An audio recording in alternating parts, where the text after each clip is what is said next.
Hi, everyone. Today on the Cine-Files, we're doing something a little bit different. Those of you who support the show on Patreon know that we occasionally record conversations about special topics that are either requested by our patrons, a response to current events, or just something that sounded like it would make for an interesting conversation. So while these discussions are generally exclusive to our Patreon supporters, we thought we'd release just a few of our favorites to give you a sense of what you're missing. So in the next couple of hours, you'll hear John and I discuss the history of cheeseburgers and what makes a great one.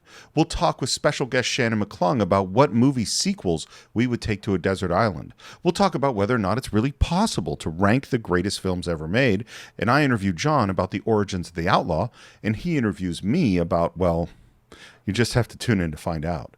So I hope you enjoy this small taste of the exclusive content we provide to our Patreon users. Just visit patreon.com/thecine-files to hear a whole bunch more. Oh, and one more thing. After over 3 years, the Cine-Files finally has its own social media accounts. So as of today, you can follow us on Twitter at Cine-Files, CINE_FILES, and on Instagram at the Cine-Files Podcast.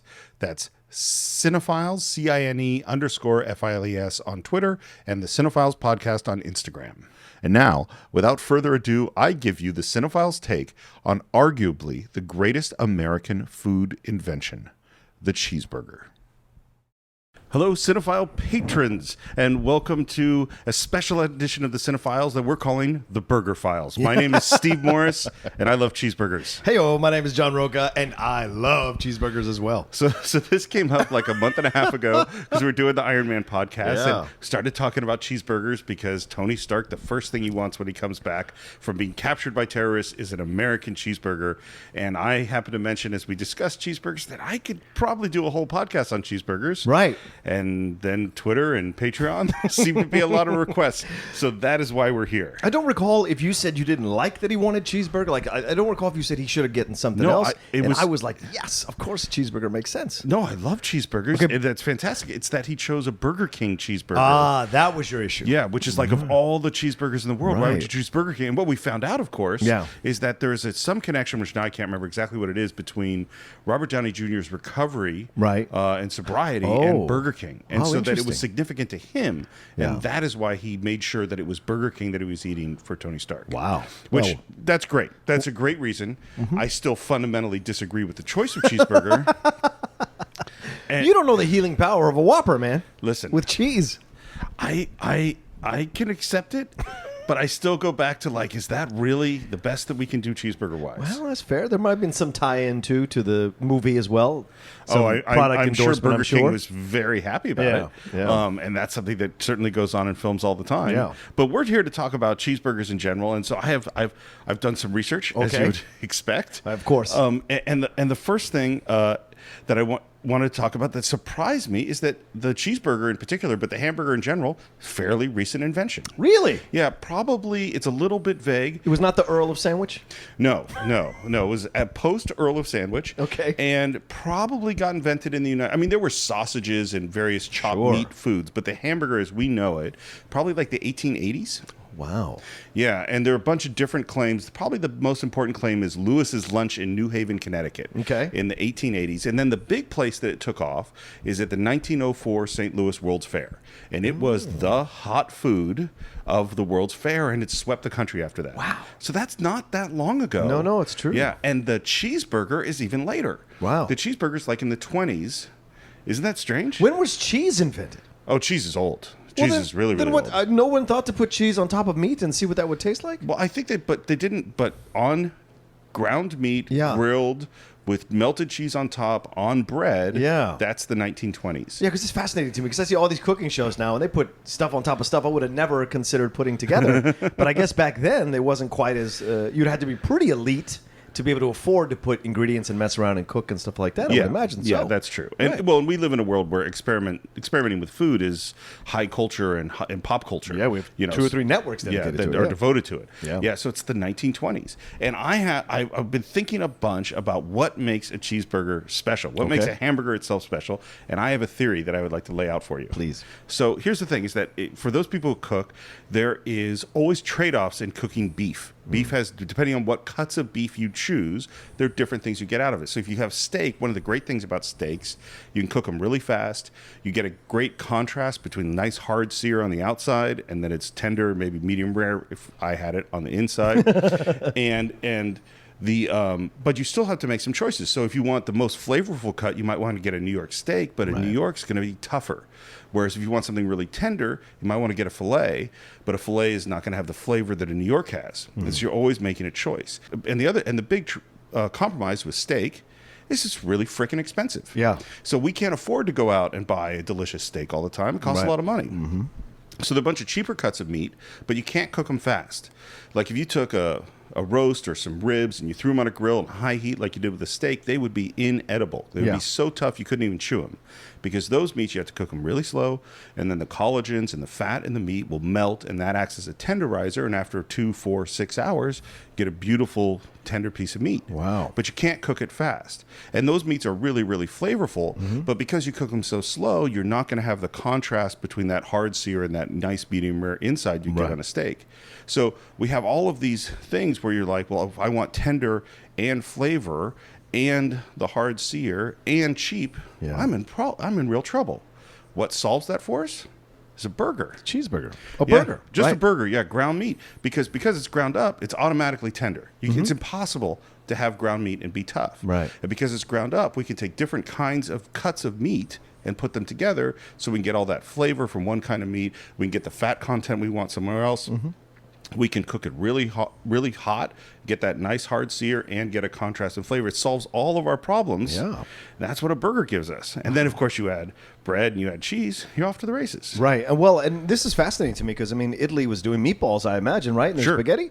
So nobody thought to just smash that meatball into a patty and cook that and maybe eat that? I don't know. That's interesting to me. Well, but a meatball's cooked differently because a meatball is cooked in an oven. It's not cooked on a grill. And it's cooked slow. Maybe the way you do it. Well, okay. Oh, you mean on a grill? That's fair. Yeah, no, okay. or a griddle. Like a Or a meatball pan? stew. Yeah. You don't cook a meatball. You might sear it in a pan. I'm a terrible cook, Steve. Well, do you make meatballs from scratch? I don't know. I buy them from the store. Well, they're already made, though. Yeah, Those they have are. already been... I just thought in my mind they made them on top of... Because my mom makes meatballs in a pan. My mom has never cooked meatballs in an oven. Well, you can cook meatballs in a pan. Yeah, she cooks them in a pan, and they're really great. Well, I'm sure. I'm never done no it. disrespect to your mom's No, meatballs. of course not. No. But I've never done it, so this is interesting. I just didn't think I would. Well, and meatballs wonder. are frequently used to stretch meat because I don't know what your mom does, but frequently they'll put like breadcrumbs in it. Yes. Or an egg as a binder to hold it together. Mom does that. And a meatball generally is going to be cooked through. So the doneness on the outside will go all the way through the whole thing. Well, I like my burger cooked through. You like medium well. Medium well. Yeah. Okay. I disagree, but you have Well, the right of course to you disagree. Yeah, you have the right to cook your burger however you want. Damn right. And then there's one more thing that I was thinking about is that in order to discuss a cheeseburger, I believe we have to divide them into different categories. Ooh. Because I've kind of come up with 3 different categories, and because it's not fair to contrast like a fast food burger with a $20 burger at a restaurant. Sure. Because they're doing different jobs. So there's the fast food burger, which is generally a thin patty, and it's generally cooked through.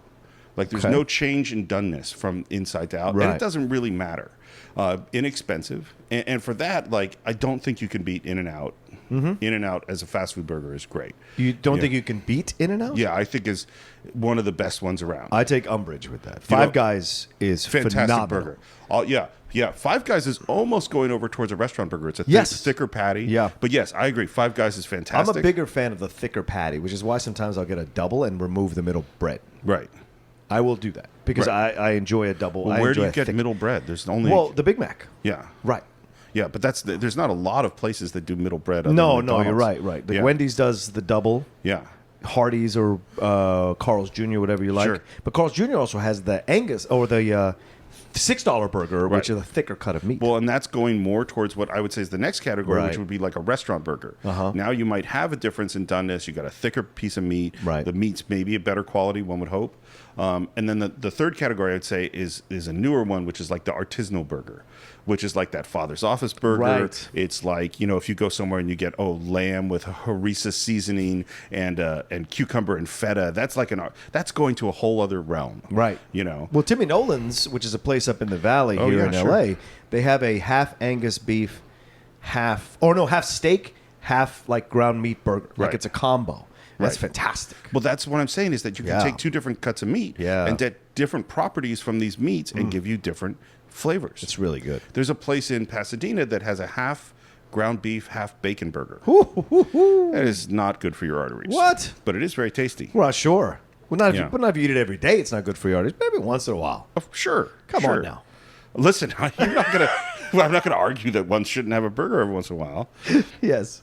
So let me ask you this: if Yes. you're going out for a burger, what are you having on it? Describe your perfect burger? Oh yeah, this has been an experimentation of years of enjoying burgers and tasting burgers of different iterations and from different places. But my ultimate burger is a thick cut of meat with cheddar cheese or an Yes. American cheese, but Yes.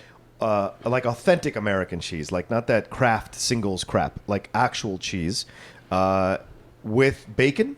I don't know what authentic American cheese means. Like I just mean it isn't like processed. Like Well, that is what American cheese well, is. how can I say this correctly? It's not a cheap cut of cheese. How would I say Okay. that? Yeah. All right. Like you can, like it's like there's cheese you can get off a block. Yeah. And there's cheese you can get wrapped in singles in plastic, like Right. what Kraft does. And nothing against Kraft. Like if you can do it, It's a fine company. whatever. Yeah. Of course. If they want to sponsor the Cine-Files, we'd probably be cool with it. Absolutely, I'd have it all. But like, if you're asking me what my ultimate choice is, that yeah. Absolutely. So it's almost like what is that kind of cheddar that's?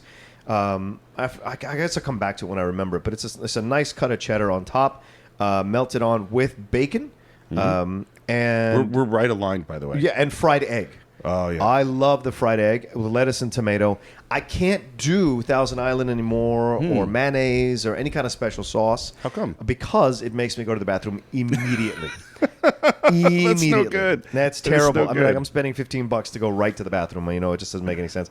So I like. So it's Big Macs are a luxury to me now. I because, can't do those. Those just make me feel sick. right. Except for those are a luxury for me. Like every once in a while, every few months, I'll get a late night hankering for a Big Mac, and I will go at like 1 a.m. and grab a Big Mac and just eat that thing and then work out the next day. But like that's my ultimate is a nice cut of meat, and I like the ciabatta bread, or I like a wheat or a sesame bread with my burger. Like that's a fantastic burger for me, and I like the egg to be cooked sunny side up. So when I you get a bite into little- it, the yolk drips Yeah. all over it, Yeah. and then I'll put ketchup and mustard on the burger as well Gotcha. Okay. with lettuce and tomato. Yeah. And maybe if you want one of those onions, the caramel onions or whatever. Caramelized onions? Caramelized onions. Some That's nice the only caramelized luxury I allow myself. The caramelized The onions. caramelized onions. I have to be in the mood for that. Okay. So it's fine. For me, first of all, just thinking about McDonald's, Yes. just for a moment, and I love McDonald's as Sure, a kid, sure. and I still can, like right now, I can sense that like of course. McDonald's flavor. It never goes away. I've kind of gotten to the point where I go like, that's not a burger, that's just McDonald's. Ooh. It's sort of its own food. It doesn't almost go into these categories. Wow. Because it's so just McDonald's. You don't think it's in the first category of burgers? Well, I mean, I don't want to get in an argument about categories, but it's so McDonald's. Like a Wendy's burger and a Burger King burger and a Carl's Jr. burger are all recognizably burgers. They are. There's like Because they're frozen patties. Whereas that McDonald's meat is McDonald's meat. It has no relationship to anything else. It is its own. And I like eating it. It tastes good. It makes me feel sick. I'm going to allow you this sacrilege. Go ahead. Yes. So, but my perfect burger. So Yes. with you, you and I are very simpatico for most of it, which is a thick burger for me, medium rare. Yeah. The bun is very important. There's been a lot of movement towards these very sweet, very spongy buns that those I are don't not like bad. as much. No, I don't like them as Like much. the King's Hawaiian bread or whatever. Because I think my burger's going to be juicy, and I need my bun to stand up to the juicy burger. If it's too sweet and too mushy, it's all going to become like a sponge, and I don't Sure. like that so much. Okay. So ciabatta is a nice one. I like an English muffin as a bun for a burger. wow. Very nice, yeah. Cheddar cheese, 100% with you. A Yeah. good, maybe sharp cheddar, bacon. The contrast with the bacon and the burger, that is a beautiful thing. Yes. For me, I do want mayonnaise and ketchup, or Thousand Island I like a lot. I don't have your particular issue. Yeah, I wish I didn't. And pickles and onions. Oh, pickles. Yeah. Yes, pickles on mine. No onions. I cannot do onions. I love the onions, and I don't like tomatoes on a burger. Wow. Yeah, I generally don't like fruit on my sandwiches. That's not a fruit. The tomatoes are fruit. I don't care what anyone says. It's not a fucking fruit. People Okay. have been saying this for years. They can classify it however they want. That's a damn vegetable. That is a vegetable. I don't care what anyone says. Fruit has a very clear definition. Anything that has seeds in it is a fruit. I push back against it. Pumpkins, avocados, cucumbers, bell peppers. Avocado's not a fruit. That's a vegetable. It's a fruit. But this is ridiculous. This is a whole nother Patreon discussion. All right, so you can now request if you want us to discuss what's a fruit and what's a vegetable. Tomato is not a fruit. All right, anyway, go ahead. So that's what I think about burgers. Yeah. And of course, I'd love to hear what you think about burgers. if you want to, Wait, you can't wrap this up this Okay. quick.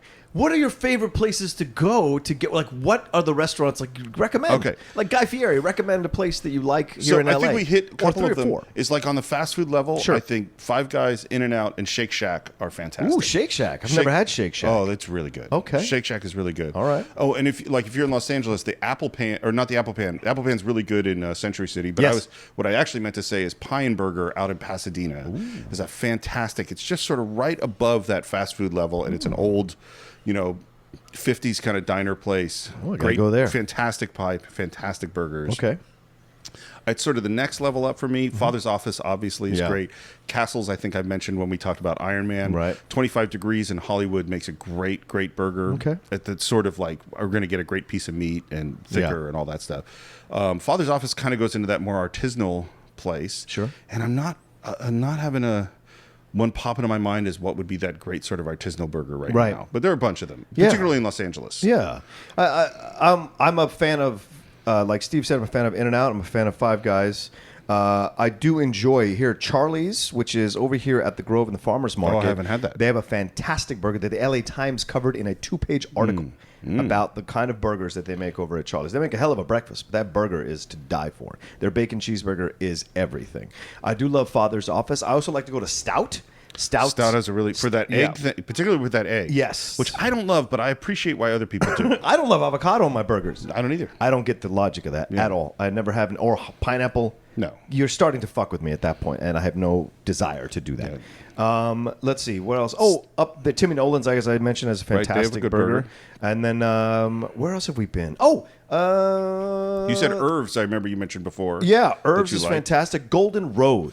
Oh, right up the street here. They have a Yes. great burger. They have a Good fantastic point. burger. Really good stuff there. So like, if you're going to LA, I definitely recommend, if you're going to come to LA rather, I definitely. Oh, and the Oinkster.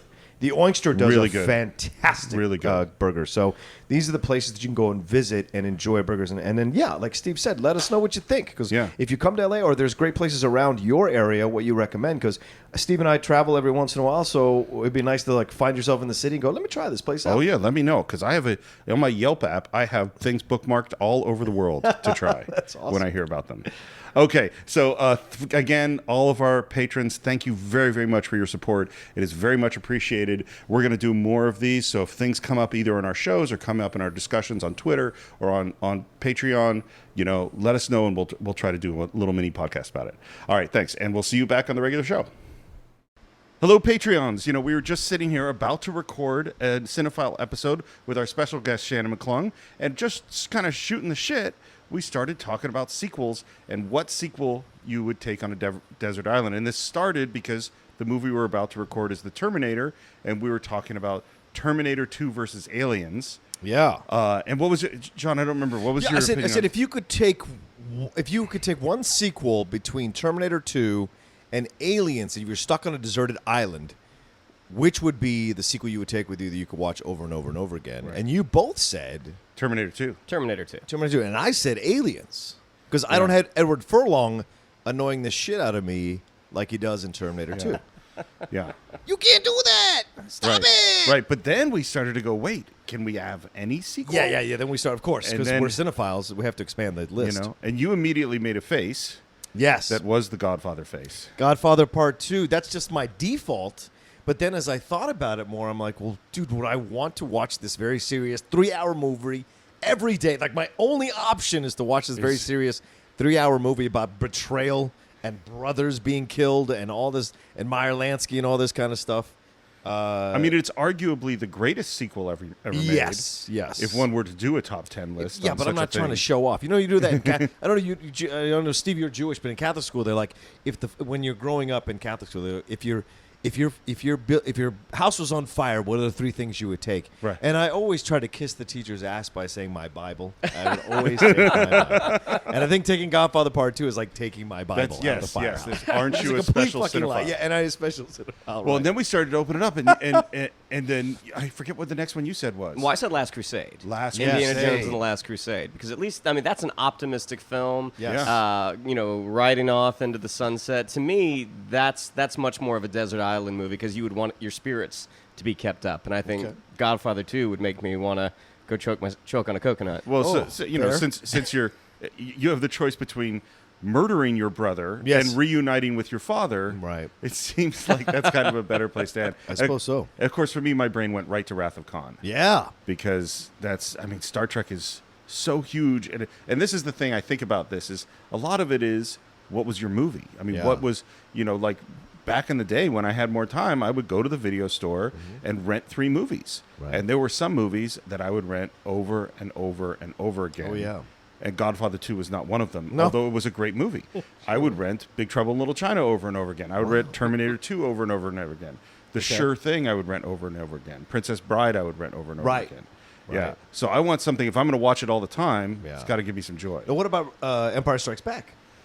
I love Empire Strikes Back. I mean, I would think that for me, it's a better sequel than Godfather Part 2 because I grew up with Star Wars. I didn't discover Godfather 2 until I was well into my teens. You don't mean in terms of quality. You just mean in terms of enjoyment. I would say in terms of enjoyment or in terms of quality. I mean, to this day, you put Godfather versus Godfather Part 2, as we were talking about before, I take The Godfather. I think The Godfather is a more satisfying film. Right. Godfather Part 2, because I didn't see him till that long ago. I mean, 10, 15 years ago. Right. And when I saw them both, I was like, I don't get it. I like The Godfather more. Oh, interesting. I in terms of liking, me too. Wow. In terms of a better film, that's a different question. Because they're movies that you like. Like, I like to watch The Godfather. Yeah. But Godfather 2 is like, okay, it's going to be a lot of stuff to deal with. But I think that's why I'm alone, because I'm a difficult, complicated That's person. why you're on the desert island. And that's why I'm on alone on this island with Godfather Part 2, because that's that reflects who I am. That's the part of the story that we're leaving out is why John is on this island by himself. You know what? Because I pissed off my girlfriend at the time, and she left me on the ship. She left me on the island. No, what about, listen, other sequels. Now, what about Hell Night? Oh, I mean, Dark Knight. The Dark Knight. Oh, Dark Knight. Yeah. Fuck. Okay. The Joker. So, because that movie has great action sequences, great superhero stuff. It is dark. Arguably the best villain in any superhero comic book movie ever. Without a doubt. We don't have to have an argument on that. Oh, fair. Yeah. I mean, I think arguably the Joker is the greatest comic book villain in comics. Right. And now we have the greatest portrayal of the greatest comic book villain. I think we're doing really well. Don't tell Kalinowski that. He will not agree with you. He does not think the Joker is a good villain. He thinks at all. the Joker is overdone. He should be fired off DC Movie News for saying that. But that's my opinion. Well, just as I would say Shakespeare might be the greatest playwright in the history of the world and is also the most overdone playwright. Ooh. I mean, because there's Shakespeare festivals all over the world. Right. They're not Shaw festivals or very few O'Neill festivals, and so, there is a lot of the Joker. So I might go with Kalinowski that there's a lot of the Joker, but I will not go with him. He is the greatest comic book villain, period. Yeah. No one compares. But on screen, we all said the Joker. Heath Ledger's the Joker. It's fantastic. Who would you say is number 2? Of the Joker portrayals? No, of comic book villains. Oh, comic book villains. Ooh, this is interesting. Comic book villains. Number 2 comic book. Well, there has been. Well, I mean, I thought Michelle Pfeiffer's Catwoman is unparalleled until I saw Anne Hathaway do a really good version of Catwoman in Dark Knight Rises. Mm-hmm. So, I mean, Batman has a great rogues gallery. Period. Right. Like, there's, as opposed to Superman, who does not. We've got several good Spider-Man villains. I'm kind of thinking through it a little bit. I don't think there's anything that Magneto. I'm going with Magneto. Oh, Ian McKellen nice. or Michael Fassbender? They're both great, but I go with Ian McKellen slightly more. I like them both. We got a future Charles, not them. Oh, there we go. Okay, if you're going with sequel, what about Captain America: Winter Soldier? That's a sequel. That's a great sequel. Ooh, that is a really and good there's Civil one. War. And there's Civil War too. Captain America: Civil War is a sequel. Oh man. Yeah. See, all of a sudden the plot thickens. That's a wrench. I'm still sticking with Wrath of Khan because of my love for Star Trek. I respect that. But Those Cap sequels are great. And They're Rocky really good. 4? Rocky 4 is a possibility. Rocky 3? No, because Rocky 4 would make me want to watch Rocky 1 because Rocky 1 is my favorite. Oh, it really is. Rocky 1 is your favorite of them all. Oh, without question. Understood. I think it's the best one, and Creed being second. I But agree. Rocky 4 is the most rewatchable one for me. With Rocky 3 real close. Yeah, because I think at that point they'd gotten into the sort of pop culture machine. Yes. And the pace. Like, it's just a perfectly paced movie. Rocky 4 is great candy. Rocky Right. makes me cry. You Okay. know, like there's just the interesting. heart in Rocky. I mean, we talked about it when we did Yes, the we podcast. did. It just means so much to me. What about Lord of the Rings? Any Lord of the Rings? I would say Return of the... Sequels? I think Fellowship of the Ring is the best movie. Right. Return of the King, I think, probably takes the longest. So if you're trying to kill time on the desert island... Well, we're trying to kill time. See, Shannon likes to do this. He likes to change the hypotheticals to fit his point of view, what he would be doing. It's like, no, that's not what I handed you. That's not what I handed you. Because I think those movies, they're good. I like on every few years we'll take a week and watch all of the extended editions as like a mini series. Wow. I think that's not as movies, but like six 1.5 hour long things over many nights. I like that a lot. But watching one of them, Yeah. I don't care that much. I wish I loved him as much as other people do. I just don't. And have you done the extended ones too? Oh, God, yes. Yeah. Yeah. When we were What? doing the TBD testing job. Oh, right. had to Yeah, watch we both we had to watch those. Yeah. Those can be a slog. Those are 3 hours. That's if what I'm not saying. longer. As hour-and-a-half movies, they're pretty good. Yes. But the thing that blew me away about those movies is when we did that DVD. When we did the DVD, Yeah. was because I worked on that for 2 months. Yeah. That's all I did, and so I watched every bonus feature, every commentary track, and those are among the most impressive movies in terms of filmmaking. Yes. And they're the big, like, if you want just, if you like listening to Cine-Files for the film school aspect, Yeah. go watch the commentary track on with Peter Jackson and Fran and whatever the other woman's name is, the two writers. Yeah. It is so much film school. It is so instructive about movie making, and they explain their thought process and how they were doing everything. It's amazing. Yeah. You know what's interesting is because I do really enjoy the Lord of the Rings films. I mean, I do think the extended editions are an effort. Yeah. But after having watched the three of them, and then when King Kong came out, Peter Jackson's King Kong, I was so excited for that movie. But within the first hour, I was like, oh man, he doesn't have any more tricks up his sleeve. Yep. Like Yeah. everything that he had, we saw in Lord of the Rings, which I think is also a reason I didn't really enjoy the Hobbit films. And like, Yeah. Me too. I never even saw the played- third one. Oh, it's not. Yeah, you didn't miss much. What? Oh, yes, you did. The third one? Disagree. I love those films. I have never seen the third one. This is a bone of contention at Collider, but because people hate me for loving the Hobbit films over the Lord of the Rings films, is because I can't stand Sean Astin whining for 9 hours. I just fucking can't stand it. The Hobbit is about dwarves. It's about men. And I love that. That's men handling men stuff, getting caught up with greed and all this kind of shit. But I like that more than Hobbits going, we're going to make it up the mountain, Mr. Frodo. I really can't. It drives me out of my fucking mind. And I don't begrudge anybody loving those films. Like I said, I wish I loved those films as much as everybody else does. But for me, it's just not my thing, man. So I have one more question before we wrap this up. Sure, just sure, 'cause sure. It just occurred to me. It is a silly question. But for some reason, we're going to this desert island. Yes. And you've decided We're that not going to. We've been stranded. You're stranded on the desert island, and for some reason you've decided that you needed the most manly movie possible. So you wanted you talked about the manly dwarves. Yes. So now you have to pick the most manly movie you can think of. I don't know why we want to do this. Yeah. But I what love it. is the most manly movie you could bring to this desert island? Oh man, I have an answer, but I want to wait for you I have guys. one too. Okay. Well, the first one that occurred to me is Predator. It's a lot of testosterone. That B movie. I love when people argue that it's not a B movie. And then I show them the gif of Carl Weathers and Schwarzenegger clasping hands with the biceps prominently featured. That's a fucking B movie. No A movie is doing that fucking move. Anyway, no, my answer is 300. Oh yeah, Bar That is- none. That is That's some the most manliness. manly movie for me. that popped into my head, but with my want to change the narrative, Of course. manly, but also is inspiring me to survive. I would pick The Edge. Oh, Alec Baldwin, really? Anthony Hopkins. I like that movie a lot. Interesting Yeah, I I like choice, that movie. man. And it has some useful little tidbits. Absolutely. To survive in Yeah. nature. All right. Bears. So that was just something that comes up when Shannon, John, and I are hanging out. And if you want to add something to the conversation, definitely post your comments on Patreon. We'd love to hear what sequel are you bringing to the desert island, and what manly movie do you want? On the desert island with you. Help you work out so you can survive the desert why you island. want that, I don't know. Yeah. We're very grateful as always for all your support, and we'll see you on the regular Cine-Files. Hello, Patreons, and welcome back to the special Patreon edition of the Cine-Files. My name is Steve Morris. Hello, everyone. My name is John Rocha, and I'm full of ribs that Steve just made for us in his new pressure cooker.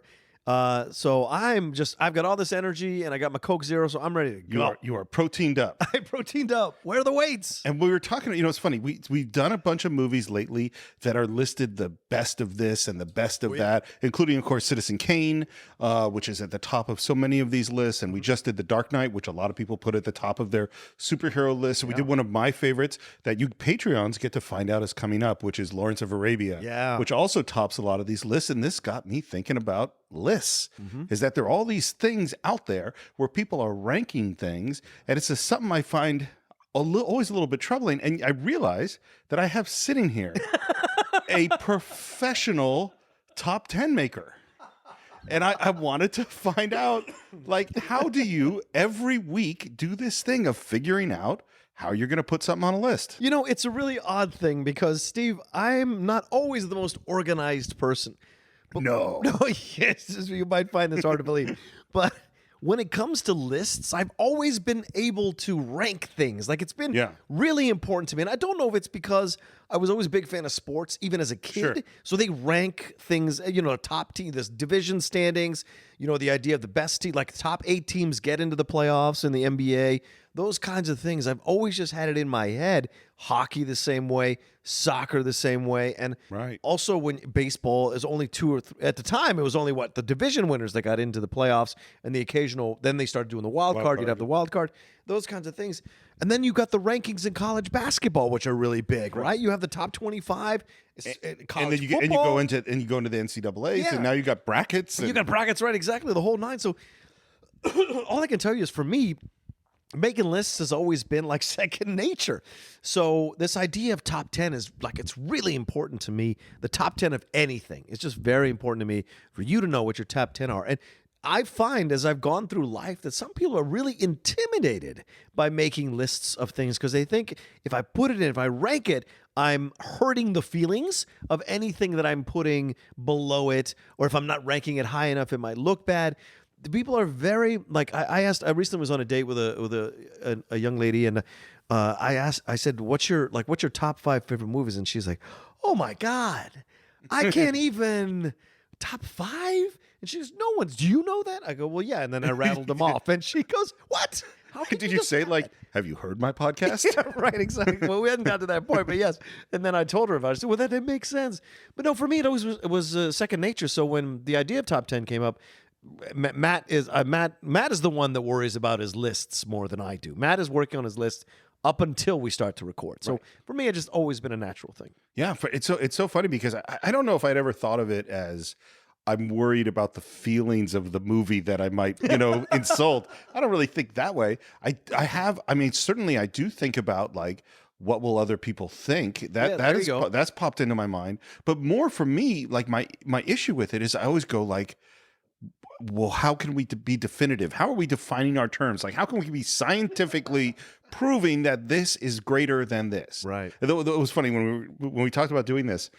I was thinking about there's a hamburger place down the hill from us, and it's your basic kind of greasy spoon place, and they've had a big sign on the big sign that says best burgers in LA for years. Sure. And every time I drive by, I go, according to who? Right. Like, and it really bothers me that anybody can say that this is the best one without any, like, scientific data to back that up. Like, you say, I make the best ribs in the world. Right. Like, I can say that. Sure. No, I don't think that I do. Because I would never say such a thing. No, I thought those were tasty ribs. They were fantastic. But like, it's like we need to have some standards. Like, I'm always like, well, it's funny. I was thinking about Top 10 show. Yeah. And there is a thing that you do on the show, which when you first started doing it, I was like, I strongly disagree with this.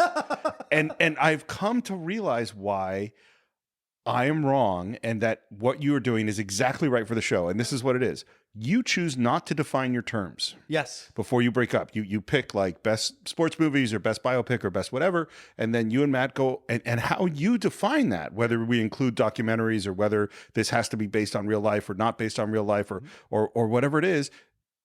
And to me, like, well, of course we have to define our terms. If we're doing any kind of scientific study to determine the best possible list, one must specifically agree on what experiment we're running here. Yeah. And that way we can do it. And that is better for being scientifically accurate, but worse for the show. Right. The show is better because you don't define your terms. Because and this is the thing about lists is like, we talk about like the AFI list, any of your top 10 lists, Collider puts out, like they just put out superhero lists and all this stuff. Part of the fun of lists is not agreeing with them. Yes. That is part of the fun. Of course. Our highest viewed in this, you bring up the Collider top 50 superhero films, our highest viewed videos were the ones where people were upset that film was ranked so high. Wonder Woman got a crap ton of crap for being that high, yet it is one of the most highly viewed videos we've ever done. Right. And because people love to debate, that's another reason why lists are so much fun. It's great to debate them, and yes, people can get emotional and have terrible responses, but it's fun to debate because it's all subjective. And I bring you back to the burger guy. He thinks they're the best burgers in town. That's his right to say so because it's a subjective thing for him to say. Well, he might not even think they that. are. Well, he just wants people to buy his burgers. Oh, sure. Maybe he thinks that. Look, I've had the burger. It's fine. It's fine. But that's your subjective feeling about it. He may see his burgers are incredible. We've established this on Patreon. Yeah. I have clear burger standards. I am not merely subjective. You are. Well, yes, okay. Well, fine. Sure we are, but you're a little more knowledgeable, I would say. Yes. Well, I think this is like what we talked about B movies. Yeah. We had this conversation about what is a classic. Yes. Is that for me? I'm like, let's define these terms because we can't have a conversation about what the thing is until we discuss exactly what we're talking about. Right. Well, this is why Cine-Files works because Steve is very, you have the parameter. What is this? Yeah, exactly. Terms. Which I love two pieces because then my way of doing is a little more free flowing. Your bounces gut off. says this. Exactly. Well, that's why lists are easy for me because they're always from my gut. I know what's right for me. I know what works for me. And I'm never afraid to change it. And I'm never ashamed of where I put stuff. I've defended Transformers many times. I've defended my controversial choices or feelings about things many times. And I take pride in that. Well, you know what I think the thing is that what you are doing, which makes perfect sense, is you are saying, this is how I feel. Yeah. And what I am somehow trying to do, which really makes very little sense, is going, what is the truth? What is in fact greater than what? Well, how can you find truth in subjective medium? What you say is exactly right. Well, and the other thing, I'm not worried about offending the movie. That seems silly. Well, yeah. But I am worried about offending people who love a movie. Uh-huh. Like, I don't want to hurt someone's... If you love this or love that, I don't want to hurt your feelings. And so there are things... And it was really interesting, both with Citizen Kane and just with The Dark Knight, which we just released. Yeah, there were definitely people who said, why do people say this is the best? Mm-hmm. I don't get it. Yeah. And some people that were upset that we would say that. Yeah. Because people, like what we've learned through the Cine-Files, I know you've learned through Top 10, people take this shit seriously. Absolutely. Yeah. Which is why I do it, because people love to also listen to people who take it seriously and debate it. Yeah. It's a lot of fun and break it down and talk about themes and talk about what it means. So I love it. Is there a highly rated, is on the top of all the lists things that you just really don't get? I know there's one that you and I agree on, by the way. Which is? Gone with the Wind. Yes. Yeah. It bores me to tears. I do not understand why people revere that movie. I will never understand why people revere that movie. It is 3.5 hour slog of no character development, no depth, no complexity, other than Clark Gable. He's the only person. He steals the show every time he comes on the... Every time. And Vivian Lee's a fantastic actress. I'm not taking anything away from her. I don't give a crap about her. I hate Scarlett O'Hara. Yeah. She's a horrible person. She's the worst. Yeah. I don't get it. And I know so many people who don't get it. Yeah. I appreciate... Well, and this is the other thing. Yeah. Is that sometimes there are films, as we, that have a certain greatness to them or have an importance that I don't like. Okay. You know, like the prime example of a very important film that I hate is Birth of a Nation. You know, yeah, there of is a course. reason why Birth of a Nation is taught in film school. There is in terms of technique, in terms of what it did to the film industry, in terms of its success, and it is a horribly racist, awful film. Yes. That is a groundbreaking movie. Yeah. And you know, same thing could be true of Triumph of the Will. Lenny Riefenstahl about the Nazi regime. That is a brilliant film that was all about how can we kill more of Steve's relatives in Germany. I mean, that's what that movie's about. Right. You know, But those are easy choices. What is a film that like everyone reveres that you have an issue? And let me turn the question back around on you. What's a film that's an important film that everyone seems to think is important but bores you to tears? but I gave my answer was Gone with the Wind, but I will give another one. No. But that's like we've already talked about it. It's not a new answer. There's one. This doesn't bore me to tears at all. This is a movie I genuinely like and genuinely respect. Okay. But I do not revere at the same level of everybody else, which is Chinatown. Yes. I mean, I totally appreciate it. It's Yes. the performances are great. It's beautifully made. The script is. It's not of those '70s I movies. have to take a look at this. Yes. Go I ahead. don't Yes. go back to it that much. Well, no. The way I would to Godfather or Network or Conversation or like 20 other films that you could name of that era. Chinatown, I've seen it 5 or 6 times, but It's not your jam. No. Well, this is something that I've enjoyed from you doing this with you because this is a phrase that I use now. It's not my kind of film. And Right. I've never used that phrase not my movie. before. It's not my movie, right? And I've never used that phrase before. And to hear you use it, it's fantastic. Now, I don't know if there's any in the top. No, is it what? The Graduate. I enjoyed watching it, enjoyed talking about it with you. I your don't movie. know why people revere that movie as much as they do. It's at times for me, it's a bit difficult to watch because the cuts and the uncomfortable close-ups and the he's rich kid problems. It's Right. rich kid problems Sure. from beginning to end, Yeah. and then at the end. He was spoiled little brat who just wanted the one thing he couldn't have, and when he got it, he didn't know what to do with it. That look at the end on the bus when they're sitting at the back of the bus. That's the thing. I don't understand why people love The Graduate so much. Well, and yet we had a great conversation Yes, we about did. it. And well, this is the thing is like all of this is subjective. Yes. And there are, and a lot of it comes from what time of your life did you deal with this thing and who you are and what's your background. And, you know, and it is, I mean, there are certain lists, and I will put that Collider superhero one on where I just go, this is wrong. I remember looking at that one in particular, and I went, "Are you kidding?" Which one did you? I can't remember. Okay. I'd have to look at it again. Okay. But I just remember when I looked at it the first time, I was like, "This is insane." Yeah. But other ones, like I actually think sometimes a list is a good starting point for a conversation. Yes. We know that things are going to be missing. That's why I actually like the AFI 100. I think the AFI 100 is a solid.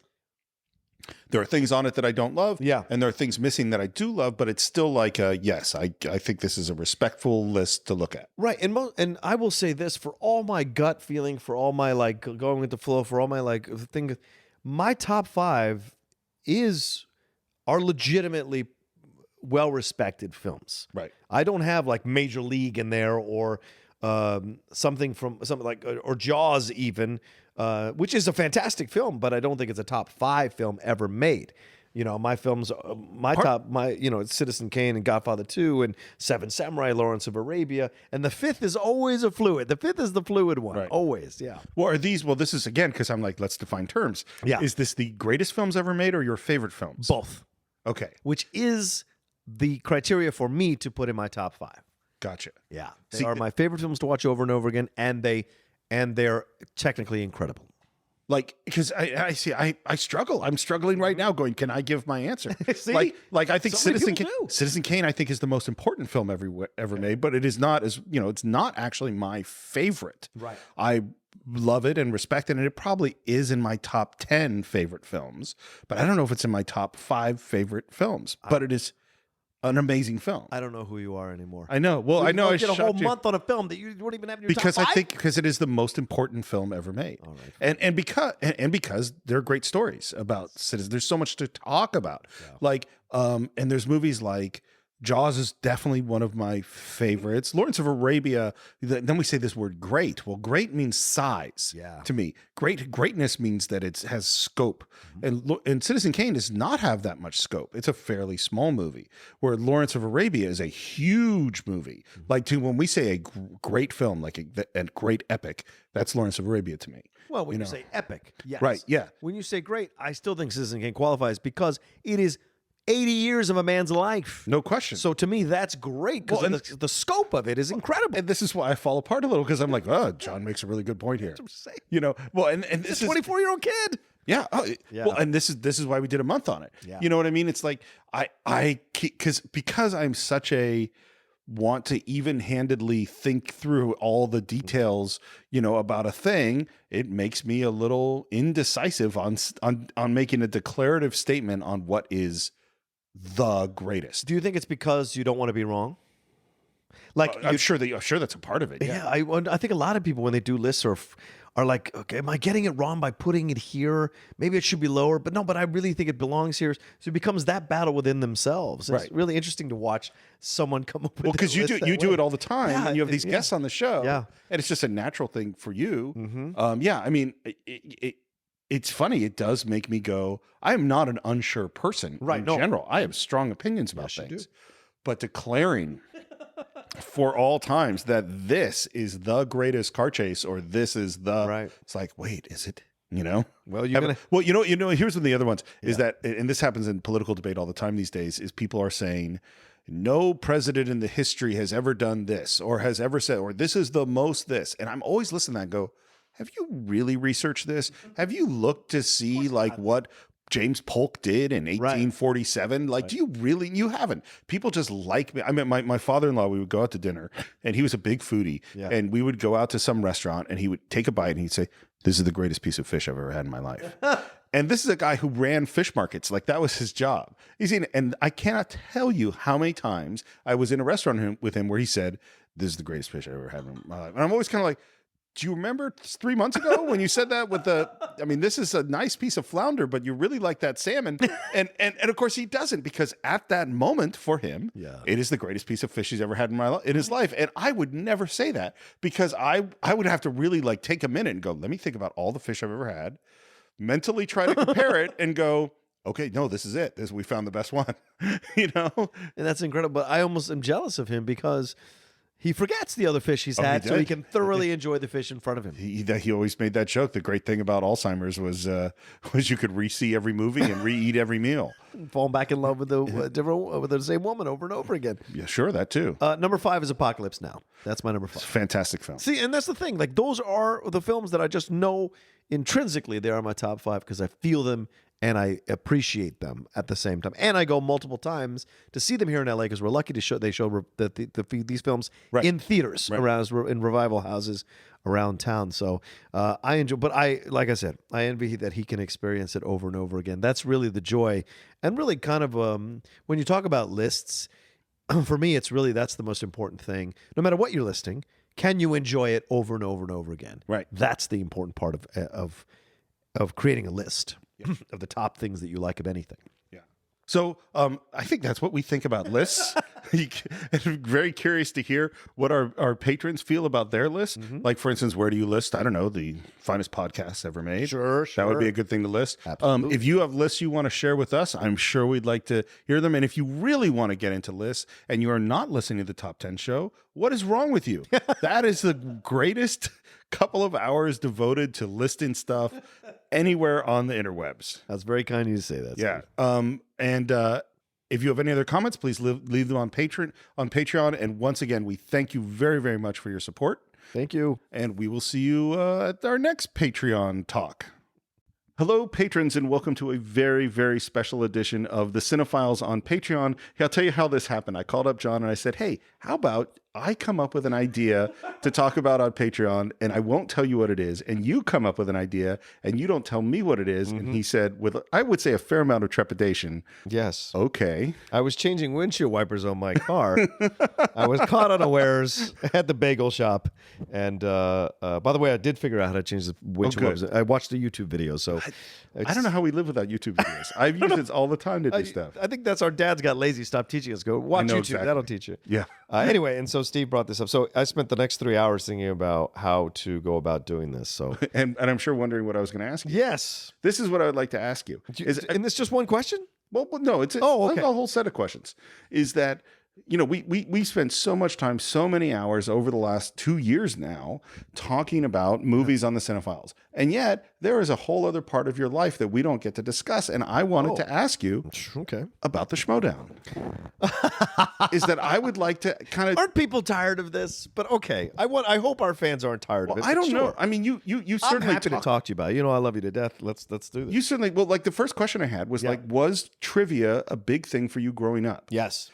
Yeah, because like for me, Trivial Pursuit was the game of my family for years. Well, see, we didn't have it in my family. My mom and dad weren't about trivia, but my friends they were not trivial people. They were not trivial people at all. No, but my friends were about trivia. And the thing is, listen, I think some of us are born with a gift to be intelligent or to be smart, and some of us are not, and that's just life. Right. And I was very fortunate to be born with a desire to inquire and to know and to question, which was irritating, I'm sure, that I have no memory of to many, many people in my life as I was growing up.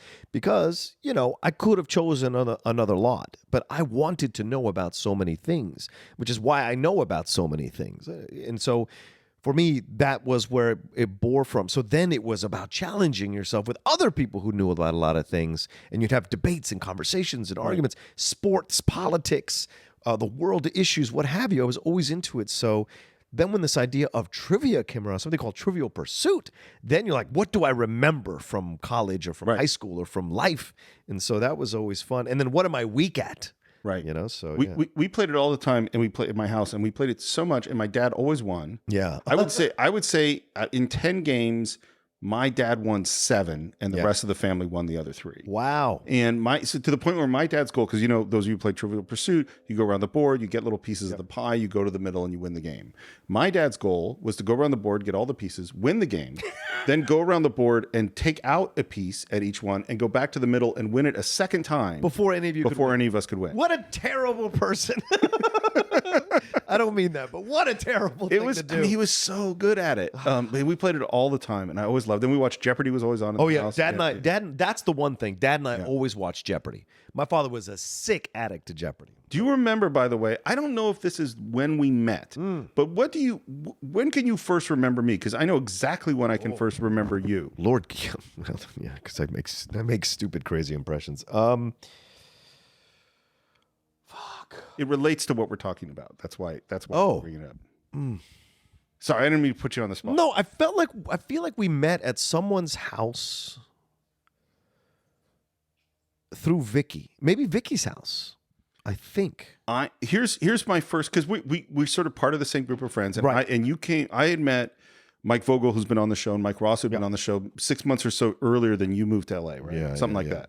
Is that you came to a party at my house, and we played movie after movie in a big circle. Yes. And maybe I had met you once or twice before, but that's the Right. time that I really, noticed you. Instead of just, this is one of Mike and Mike's friends. And and you were really good. And I remember that first, and of course, I had played movie after movie with Steve Jones, who has also been on the show, and he was really good, better than me.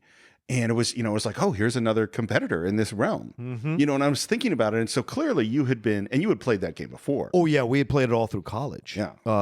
In fact, when we went to Paris Disney, when we studied in Europe for a few months in '98 through Florida State, when we went to Paris Disney to pass the time in the lines, we would play movie after movie. And then we have to all these rules. Like, this person has to have been in 2 other movies that were feature films. Right. And then other people in the group have to have seen these movies to validate your choice. Well, and to win, you have to prove that you had an answer to whatever you brought up. Yes. He was fascinating. For those of you who don't know what this game is, this is as simple a game as possible. Is that somebody names a movie, the next person has to name an actor who's in that movie, the next person has to name another movie that actor is in, and it goes on. And those movies have to have at least 2 other actors that are somewhat well known, that did other films that you can refer. You can't lead someone into a dead end. No, into terrible independent films that Yeah, and it was funny. I played a bunch with my friends Steve and Jeff, and with Karen and all those people back in the Bay Area. Yeah. And Steve was always the best. And I was probably the second best. And the only advantage I had over Steve was Steve would only remember movies back to 1970. So if I could take it into the 40s or something, then I had a chance. Otherwise, he would beat me. And then you came along, and I think you and I were at a similar level. And you competed with Steve a bunch. Yeah. And then when I went to film school, this buddy of mine, Adam Colite, who like maybe you met once or twice, it was like I played college ball. Yeah. Maybe you and Jones could play NFL ball at a certain level, and then Adam Colite was in the Pro Bowl. Yeah. Like he was so good. I'd never seen anyone so good. He's the Joe Montana. Yeah, he was. Oh, he was great. Wow. So when did you first start hearing about the Shimoda? Well, I think it was being done. Well, the thing is with Christian and I knew each other obviously in college, and then we would see each other every once in a while here in LA. While Christian was working for Joel Silver, doing stuff that he was doing, worked at WWE, doing a ride, we would occasionally run into each other and have these conversations, catching up with each other. And so he would tell me about, hey, I'm starting this movie review thing on YouTube. And I was just like, what? This is what? People do this? You're not a Roger Ebert. Like, it was weird to me at the time because remember, this is the beginnings of YouTube. Right. And I had no idea. And Christian was really smart about this kind of shit. And he always had this strange confidence in himself. You know what I'm saying? And so we'd have these conversations, and he'd tell me all the time, "Hey, watch the show if you feel like it." But he was never pushy about it, And so eventually, as things in 2014, 2015 were kind of falling apart in my life, I would say, "Oh no, wait, how long ago was it? 2004, 2015." I started to get into this stuff that he was doing, and so I would watch the Schmoes Know Show. And then I watched this little trivia thing that they were doing, and it was fascinating to me because it was his version of it at the beginning was I could see he was trying to combine professional wrestling with movie trivia, but he was doing it with guys and women too, who were not necessarily the big personalities. Right. They had an idea of what to do. JT was great about it. Finstock was great about it. Makuga as well. But there were other people who were trepidatious about it and didn't quite know how to fully 100% commit to it. And I want to break this. I would like to say this right now for anybody listening. There were plenty of women at the beginning of the Schmodown. Sasha Pearl Raver, Mary Jadakin, Tiffany Smith, and a bunch of other ones that I can't remember offhand right now. But it was a very even playing field. Christian made sure to make it even at the beginning, that there was enough to go around. And some people didn't want to play. Like now, we've asked a number of people, and they don't want to play because they don't like the pressure of it. They don't feel the need to prove their movie trivia knowledge in a situation like this. And what we've discovered as we've gone along and as it's grown is that some people fear being terrible at it, that it could affect their standing in the film community of fans. And that's incredible to me. I mean, there's a reason Alex Trebek's not going to play a game of Jeopardy. Yeah, right. Because that's a very good point, Steve. It would ruin the myth of Alex Trebek because he seems like he knows all the answers. Knows all the answers. Yeah, exactly. And what was your first match? In the big time or back in the early? I don't know. Well, the first time you ever played the game in front of a camera. I think it was me and Matt doing a tag team match. Oh, really? Yeah. And do you have a prep, a regimen that you do? Do you train? Yes, I at the time, I would take movie trivia quizzes online, and then I would study the other player. I would watch their matches, and I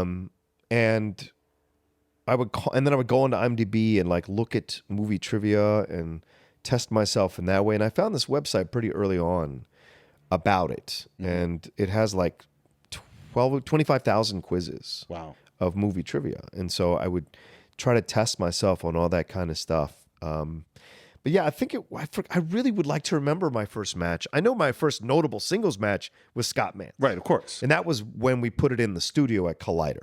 Right. But before that, we were doing it at AfterBuzz, and that's when we would do these tag team matches. And that Mance, team top that 10. first Mance one, that is a moment for you. Yeah. I mean, I think that seems like an important moment in your online life. Oh, sure. That was the first time, because when I first started getting involved in the online life, people were always warning me that, the fans can turn on you, the fans can... Right. But fans were really nice to me when I first started. Fans were just like, oh, who's this guy? Oh, he's got a nice level thing about what he's talking about.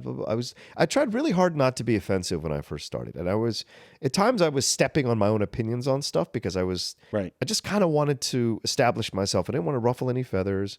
I wanted to be the nice guy in the room when I first started. And so then this whole thing, then Mance and I did movie fights. Right. And when we did movie fights at Screen Junkies, that's when this other part of me came out.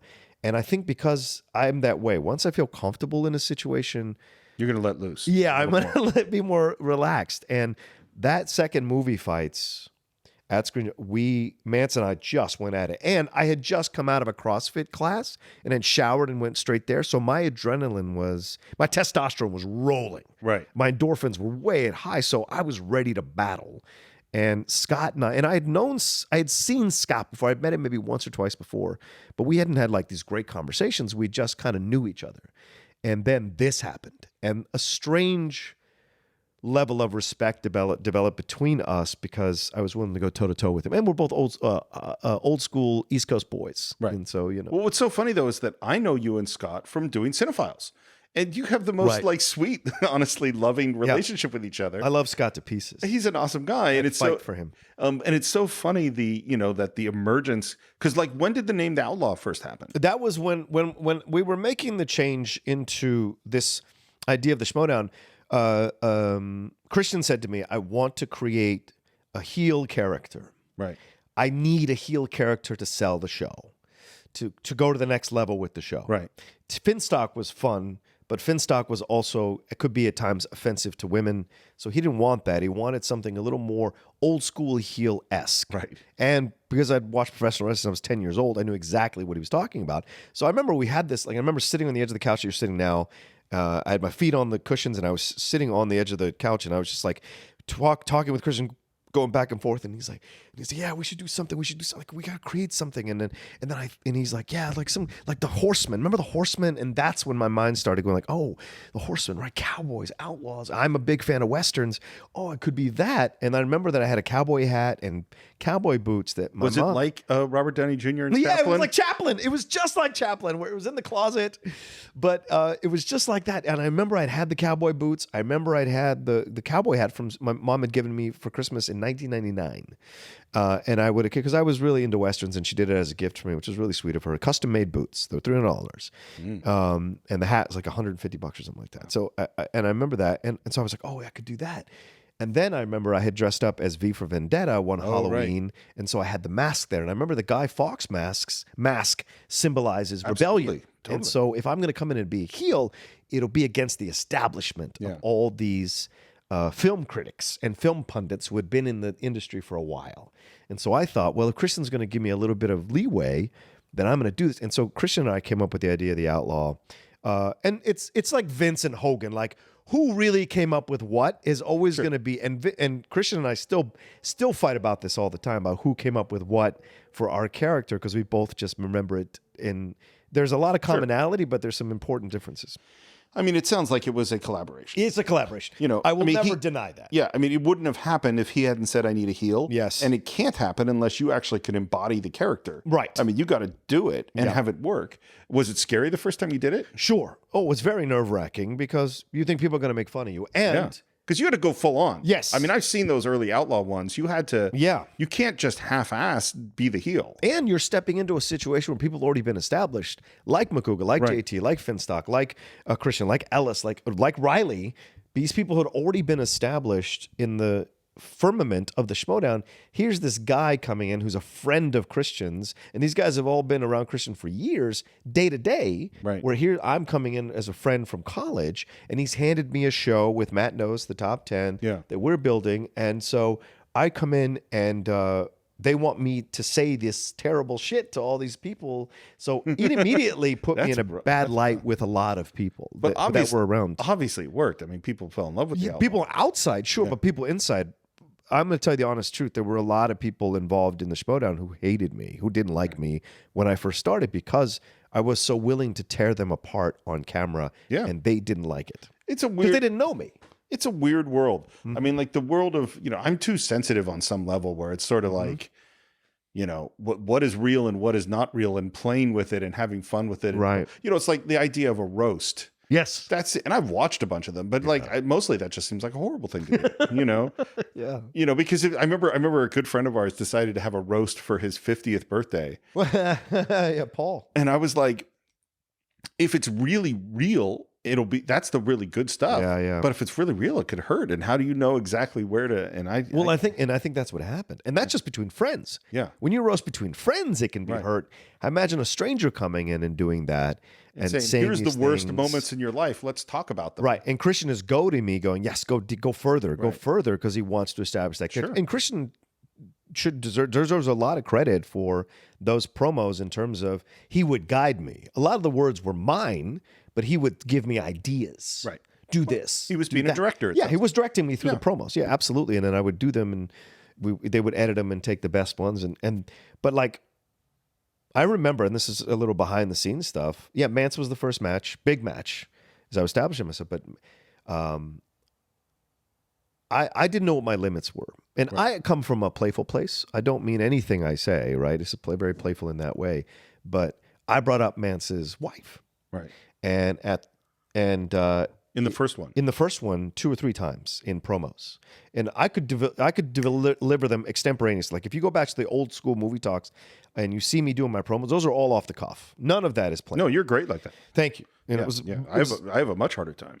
right. And so Scott came to me. I remember Scott said, hey, we have to lay off my wife. And I was like, absolutely, I'm so sorry. Absolutely, blah, blah, blah. And so that became the rule. So I was testing the waters out for the Schmodown.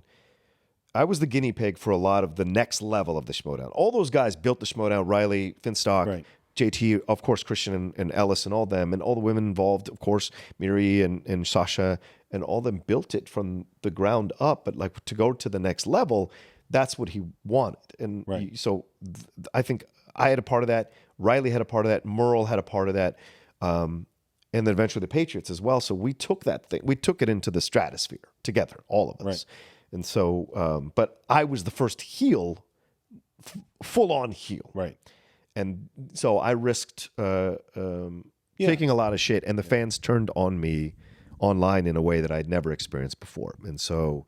And I didn't know how to deal with that. Like, that was a really tough thing to deal with because I had been, like, everybody had been nice to me before. And now people were like legitimately yelling at me and saying terrible shit about me. What's really hard is that you've created a character.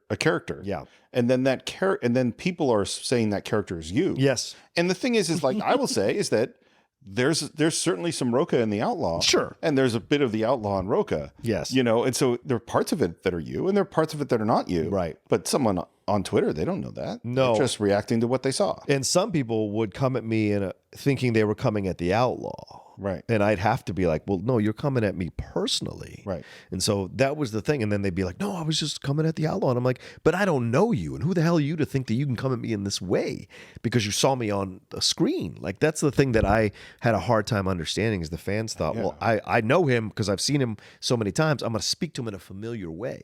And Steve knows this about me, and some of you listening may not know. This might surprise you. I'm very private in who I give my friendship and attention and real connection to, my vulnerability to.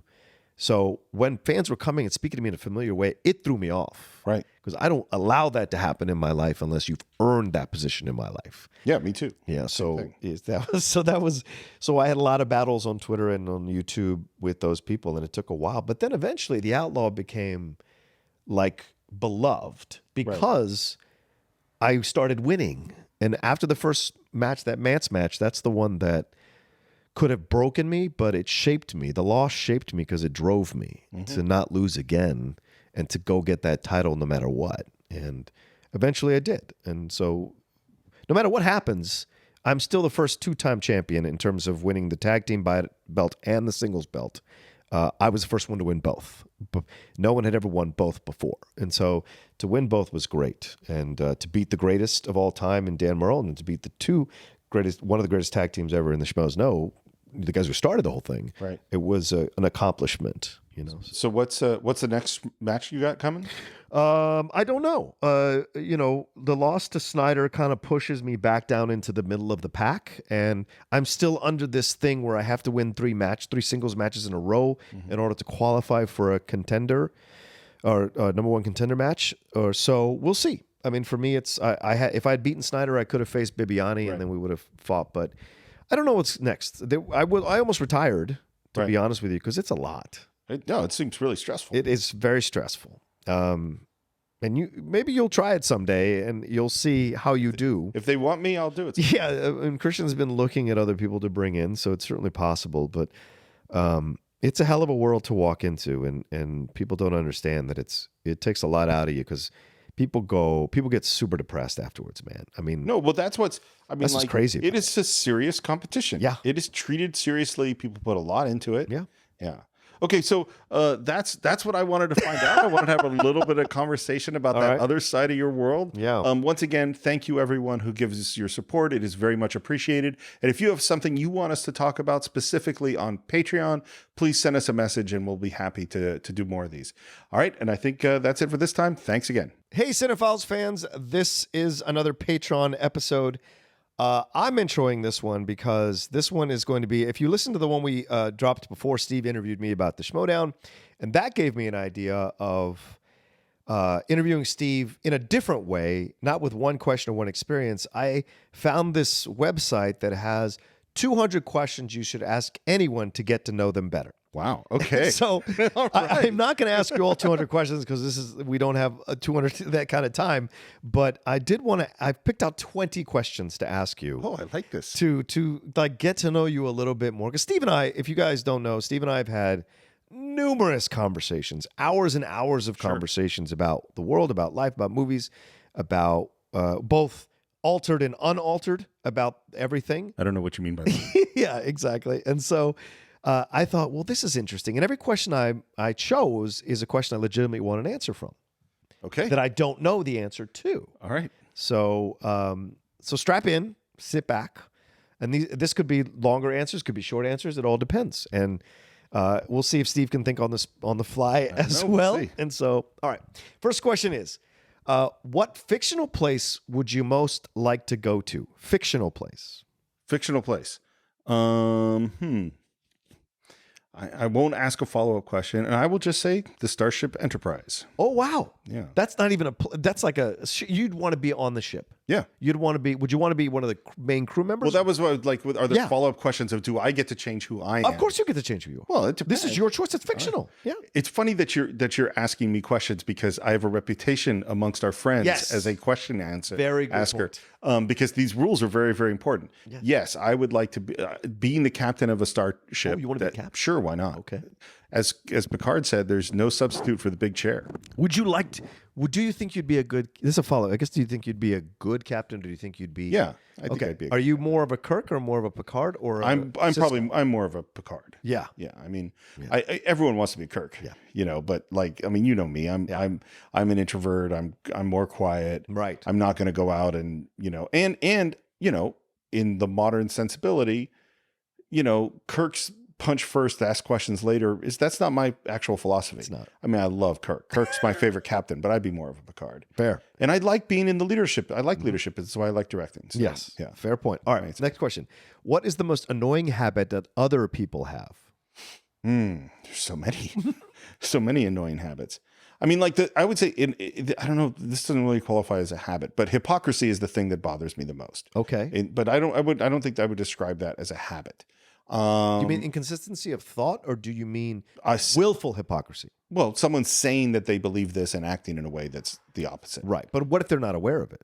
Well, that's hypocrisy. Absolutely. Oh, okay. Yeah. All right. But I would say it's funny. We just had one, which it's the basic when we were recording earlier, there was a guy revving his motorcycle right outside the window. Right. The basic lack of sensitivity to other humans' feelings. So it's blasting your music, cutting in line in front of people, like, just using their position to bully other people, like that kind of stuff. That drives me nuts. So disrespect to other people around you. Well, and lack of, there's some people that just walk awareness. around in a fucking cloud and are not aware of how they are affecting other people. Yeah, I agree with that. Yeah. So those things make me really angry. Okay, fair.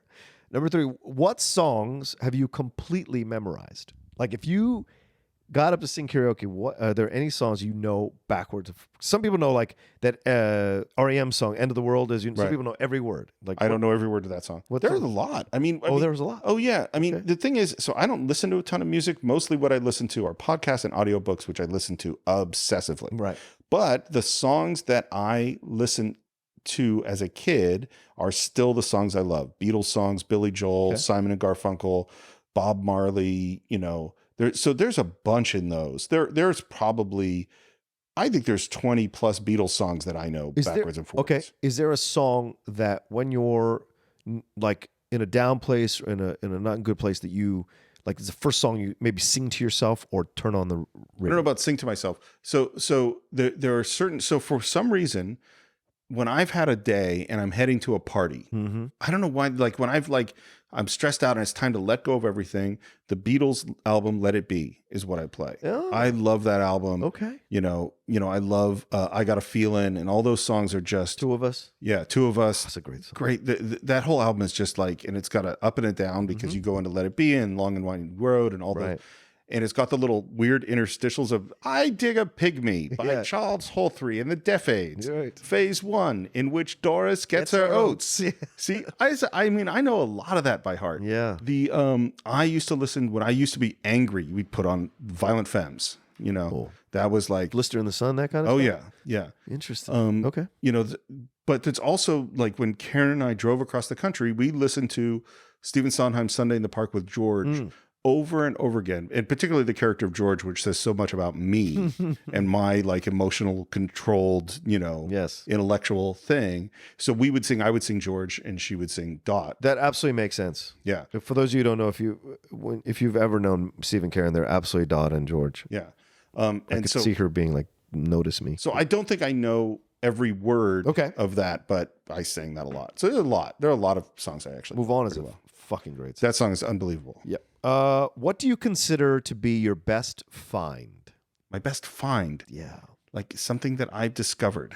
I'm not sure. Do you want to come back to that one? Let me think for a second. All right. Ask me another. Maybe we'll come back to it. What takes up too much of your time?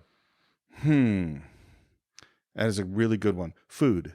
Oh. No, that's easy. I have a weight problem. I've always struggled with my weight, and the amount of time I spend thinking about shopping for, I spend a lot of, if you look at my phone and go to Yelp, you would see thousands of restaurants bookmarked, because when I hear about something interesting, I'll put a bookmark. So I have restaurants bookmarked in Cleveland, just in case I'm ever there, Nice. Which is why I'm a good person to ask about where to get a certain kind of food. Next time I go on dates, Yeah, and I love to cook. Where I was before I came here? No. I was at the farmer's market because I have the good egg guy, so I'm getting good eggs. And it's like, and on the one hand, this sounds positive, and on the other hand, I'm way overweight. So food, 100%. You love food? I do. Yeah. All right. What do you wish you knew more about? Oh, well, this is an interesting one for me. I spend my life, learning is my favorite thing. I learn constantly. What do I wish I chose these questions well. You did. What do I wish I knew more about? It's really the finding the answers to the meaning of life. That's, the whole point of studying art and literature and politics and philosophy and science and biology and all the things that I'm really, really interested in is trying to find the answer, those deep answers. And like one of the biggest ones is looking at the way the world works today, trying to figure out how to solve the problem. Yeah. Because I think a lot about it, and it's really, the problem is obviously unsolvable. Yeah. So that's my answer. Okay. Yeah. I have a follow-up question. Okay. Really quickly. If you did find the meaning of life, do you think you'd sink into a deep depression because you found it and your journey is over? I don't. Okay.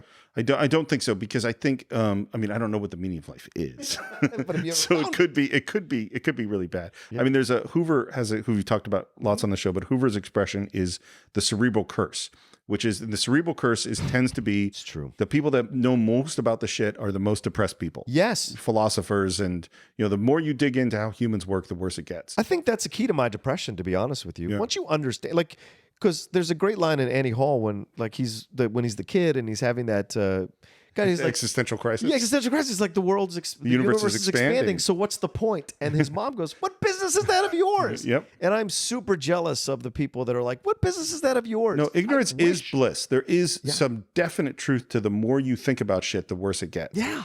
But I also think that, like, I had an epiphany. It's too hard to explain, Yeah. but it's sort of the Can you sum up? Let me sum up. I'm not trying to sum up. It's really hard. Stuart, this way. The idea of this theory. By the way, my name, you get playa names when you go to the Yes. to Burning Man. My playa name is Theory. That makes sense. It's a really good name, and this theory is called "good is good." And what it basically means is that we have this word "good," and we have a lot of different definitions for it. And one definition is the moral good versus evil. Right. There's the definition of good for you. In other words, this has a positive effect on something. Yes. And there's another definition, which is this tastes good, this feels good. Right. So I'm having a positive experience. And my theory, my belief that I would like to fill out, if I could understand the meaning of life, that maybe I could prove whether or not this is true, is that there should be a unification between that which is morally good, that which is good for you, and which is a good experience. Okay. Is that things that doing good things for other, taking care of your body, all of these things should make you feel good, Right. should be morally good, and should be good for you. Okay. And so, like, that is so my belief, you asked me, is if you found out the meaning, if I can prove that good is true, well, then the meaning of life would be essentially positive. That's good. Yes, it is So to good. speak. Yeah. Okay. All right. This is a quick one. What's your go-to band or artist when you can't decide on something to listen to? Beatles. Beatles. Good. What shows are you into right now? So we were watching The Handmaid's Tale. Is it good? It is fucking great. Yeah. Perry said the same thing to me. She goes, "You of all people would fucking love this show." But it is really hard. Yes. She says It you is. can't binge it. No, It'll destroy you. We watched 2 episodes a couple of nights ago, and I was like, Yeah. I'm done. All Because it is. But I mean, Maybe I'll start it today. So just in terms of the filmmaking, the cinematography, and the look of it, there are shots where you'll just go, this is unbelievable what I'm seeing. Okay. And it is fucking horribly brutal, Okay. but it's really good. What TV channel doesn't exist but really should? It's so funny because TV channels are sort of a thing of the past. Like that whole, How dare you, sir? I know because you still talk about, I saw this on TBS. Yes. That's still a thing for you. Yeah, of course it is. I don't go to channels. Yeah. So what TV channel? I'm trying to think of what I would have wanted. So like high school, college me would have wanted all kung fu all the time. Okay. I wanted all martial arts. That's all I wanted to watch. Personally. Okay. So would you want an all martial arts like movie channel? No, And because then also like teaching you how to do it? no, so first of all, I just wanted to see all the kung fu stuff and all the stuff that was hard to get Right. in the late 80s and early 90s. So that's the first thing. Okay. The second thing, I don't watch that much of that stuff anymore Okay. because I'm not who I was, Right. 20 years ago. So what's your answer? I don't have one because there's so much stuff. Okay. Like because the implication, I'm sorry to argue with the question. It's all right. It's standard you. That's all right. Fair. It used to be that you needed a network to provide the things that were within that certain Yes. theme. So you would have the golf channel, or you would have Yeah. the comedy channel, whatever. Now it's like in my phone at this moment, there are 19 books to listen to that I haven't listened that are new.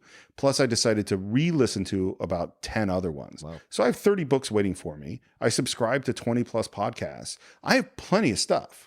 You know what I mean? Right. There's Netflix and Hulu queues and Amazon wish lists and all this stuff where it's like, I'm not lacking in things I want to watch that are not available to me. Right. I am lacking in time to do all the stuff I want to do. So I'm not looking for a channel. Yeah, I got okay. plenty. All right. What is something that is considered to be a luxury but you don't think you could live without? Something that is considered to be a luxury that I don't think I can live. I'll give you a small one and then maybe I'll think of a bigger one. Okay. I like a nice shower. And in California, there are rules. Luxury? There are rules that you have to have the water regulator thing. Oh, to have a low flow shower, I refuse to do I that. took that shit out Me too. because, and I don't take a long shower, but we built a really nice shower in my house. It is and I would say, what else would I say about luxury? I don't know. Here's the biggest one. Time is Okay. private time, the time to myself. Those are Restaurants are a luxury. Yes. Yeah. You live without restaurants. No. Yeah. No. I think that's the answer. Yeah. Well, and it's funny. I mean, because I love a taco stand. Yeah, sure. I've been of to course. I like the whole range. You have guilty pleasures, man. Yeah. What's your favorite genre of book or movie? Probably different between book and movie. Okay. My favorite genre of movie is really the adventure of some kind. Okay. You know, whether it's Raiders of the Lost Ark or Star Wars or science fiction, or, you know, like I like a story that has action to it. Okay. But hopefully it's about more than that. Okay. In books, I mean, I read everything from all sorts of different genres, but probably historical fiction is my favorite. Historical fiction. Yeah. Okay. Yeah. I mean, I read nonfiction. I did read a You've ton read of- The Alienist. I've not. I've not read The Alienist. It's on my list, recommended by you. It's one of those books in there that I have 20 Damn it, books. Steve. Yeah. It'll blow your mind. Yeah. All right. What is the most annoying question that people ask you? What is and I put this in for you students from film, but it could be anything. No, I'll give you the big one, and you've had this Okay. question too. I don't get it as much anymore, Oh. which is the "How's your career going?" Oh, question. God. It's the Yes. fucking worst. Yep. You know, what's happening with my script, my movie, my project, Yes. my editing? Like, Oh, it's horrible. Okay. It's so painful. that's a great answer. If you were dictator of a small island nation, what crazy dictator stuff would you do? I'm not very crazy. I'm really not. Yeah, but you're persnickety as fuck sometimes. So, and I mean that as lovingly as possible. So you may not think it's crazy, but other people might see it as. Are you self-aware of any crazy Well, I'm particular crazy. things I'm you do? crazy about my things that I'm doing. Right. And I'm trying to think of how that would translate to me being dictator. Now, think about it, you're being dictator. Everywhere you go, See, I don't like telling people. Part of my country would be a lot of freedom. oh, You know what I mean? Like Okay. I believe in. I'm not a libertarian, but I believe that people get to live their lives how they want to live their lives. But here's probably the thing that people would like the least out of me. I don't believe there's a level of richness that I don't think people need to get to. Yeah, there's a so certain. you would restrict people from achieving a certain level of wealth. I wrote a blog once, sort of jokingly, and I wrote it as sort of a joke, but the subject of the blog was a maximum wage. Like this, what if you had, this was the most, and I think it was $5 million a year. Right. Is that nobody needs to make more money than $5 million a year. And if you're making, and that's it, we just cap it. Right. And it's funny, after I wrote it somewhat jokingly, more I thought about it, I'm kind of like, maybe I'm not joking so much about that. If you can afford to buy a jet in cash, I am not worried about you. That's sort of my, I think that's fair. that's sort of my feeling. Okay. What is something you think everyone should do at least once in their lives? Masturbate. Oh, what? No, I don't know. What if you're a woman? Well, I suppose you can masturbate. Sorry. Thought it was called something else. Sorry. My apologies. I am randomly stupid. Sorry. What do I think people should do at least once in their life? Here's my answer. It's maybe not exact answer to this question, is because I think it's more than once in your life. I think you need to talk to people you don't agree with. I think you need to go out of your comfort zone, and you need to go to a place or meet with some people and be in an environment which is not where, Sarah Silverman's show was about that. It's really good. I haven't watched that. You haven't watched that? Being I America? like her a lot. Yeah. That show, you will love it. She purposely walks into places that she does not believe in and asks them questions. It isn't condescending. It isn't mean. No. It has honest conversations with them. I think that is so important. Yeah. Like I learned that from Hoover, because I suddenly was talking to all these guys from Afghanistan, some of whom have been in the Taliban, and going, oh shit. This is a whole other world. Wow. And trying to, and not that you're going to end up agreeing with that person, Right. but it humanizes them and it expands the way you see the world. Yeah, I agree. That's good. It makes it more worldly. Yeah. All right. What is something that a ton of people are obsessed with, but you just don't get the point of? The biggest one is people that think, I have my theory, good is good. Yeah. Bad is good. People who want to go to see The Room or see some bad movie. Terrible movies. Yeah, or watch like Sharknado or things like that and like live tweet it. I'm like, I don't understand. Like the idea of lionizing crap is like to me, it's like a fucking cancer on society. That's what I Did you think. enjoy The Disaster Artist? I didn't go see it. Oh, Yeah, Okay. I mean, maybe I could enjoy that because I think it's you could enjoy it because I've never seen The Room and I enjoyed the shit out of that movie. Because what I hate is and I remember I got in an argument with our friend Mike Ross Mm. about this once because he posted because he is like the master of yes, finding Room. these Yeah. just random weird video, like some about it. some RV guy doing terrible commercials or Yes. whatever, like all these horrible Tiptoes, that movie Tiptoes. Yeah, and he'll say, and I remember once he posted something. He says, "Isn't this brilliant?" And I went, "Hold on." You can like it. You could think it's funny. You could send it to your friends. You cannot say this is brilliant. This is a person who is getting exactly the opposite reaction. If you do something terrible and someone else thinks it's funny, that doesn't mean it's brilliant. Right. You can still think it's funny. It gets me so mad because, and the reason it makes now you got me a little passionate, but the reason it gets me so mad is that I've worked really fucking hard to make something good. Yeah. And making something good is hard. It takes effort and time and attention to detail, and to praise someone for doing something awful and give them lots of money is terrible. Yeah, this is something Steve and I have battled about before, and legitimately battled about before, because Steve is very particular about how he wants Cine-Files to be and the level of the audio level. Like Yes, he is good. very yes, good, sure, but good is a subjective term, and Sure. so, but to him, this is what he does, and I've always been like, well. People will love it if they. Matt and I do almost no editing, and people Right. love the show on the Top 10 show. It's a different show. It's what that show So- is. And I love the top 10 show. And I appreciate that very much. But the Cine-Files is something else because it's what you want the show to be. Oh, obviously what we want the show to be, but like Sure. you edit the show, you put all these clips in, you put that stuff in, and you want it to sound a certain way. And I've always said to Steve, and much to Steve's chagrin at times, it's about the personalities. People give a shit. You can record it in a basement with echo. People wouldn't care. It's the personalities. But that to you is so abhorrent that you would never agree to do something like that. No, And I respect that, and I'm not judging. So it's not the sound quality so much. I mean, like, obviously, I believe in getting the best sound quality you can get. If we had to record an episode in the basement, we would record an episode in the basement. If we had to, right. If we had to. There's no reason not to put a little bit of effort in to get good sound quality. But no, it's actually the editing of because the clips in and stuff, yeah. because there's a emotional magnification that can happen when something is edited in just a certain way. Yeah. And this is where you get into, it's like, I think absolutely people come to the Cine-Files for a great conversation. Yes. That's what the show is. And there's a point, like, I could edit twice as long and I could make the show 10% better. Right. But there's a level of diminishing returns.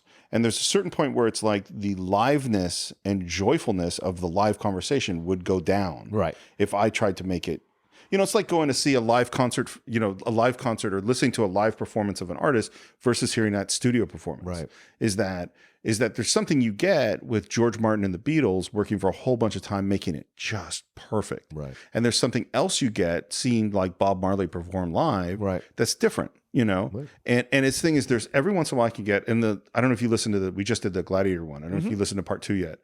I worked really hard on the ending of part 2. And there's a lot of fancy editing in there that hopefully no one was noticing much of. In fact, there's one we recorded a piece of it later when we did Ben-Hur. Yeah. And I intercut it with what we had originally recorded. It took a lot of time. And so there's a moment where you said, can I rebut? Yeah. And you said that when we did the re-record in here, when we did the Ben-Hur one. Right. But what you're saying, can I rebut to, is actually something we recorded at my house. Yes. So that, and hopefully it was edited seamlessly so you won't know those two things together, but that was how to get Oh, that's great. the most out of kind of, and no one, part of the job of the editor is that nobody notices that I did it, but there is, and one of the things I found that I like in the Cine-Files, and I think people really respond to, is when they say, I was moved. Yeah. And a lot of that comes from how the clip is integrated with our conversation. I agree with that completely. Yeah. 1,000%. All right. What's the best thing that happened to you last week? It's the best thing. So yesterday, so this is not the best thing. Right. Jack's got pink eye, which sucks. And it took a couple. So he came home on Friday afternoon, and his right eye was almost swollen shut. Oh. And I was like, oh God. And then we had to cancel play dates, and then he was supposed to be at a birthday pool party today. We had to cancel that, and he was also being punished because of some bad behavior. So he had no TV or iPad or any stuff like that yesterday, even though he was sick. And normally, when he's sick, he gets to watch more stuff. And so I'm sitting there yesterday afternoon after we came back from the doctor's going, man, what are we going to do today? And I suddenly went, let's go to medieval times. Oh, So we took our kid with pink eye. nice. Because he was feeling fine. It's just his right eye was almost swollen shut. And we went to medieval times, and it was so much fun. And he got a light up sword, and he's like, I want to be a warrior. And he loved our knight, and we had a ball. That's great. All right. What's something you've been meaning to try but just haven't gotten around to it? So much.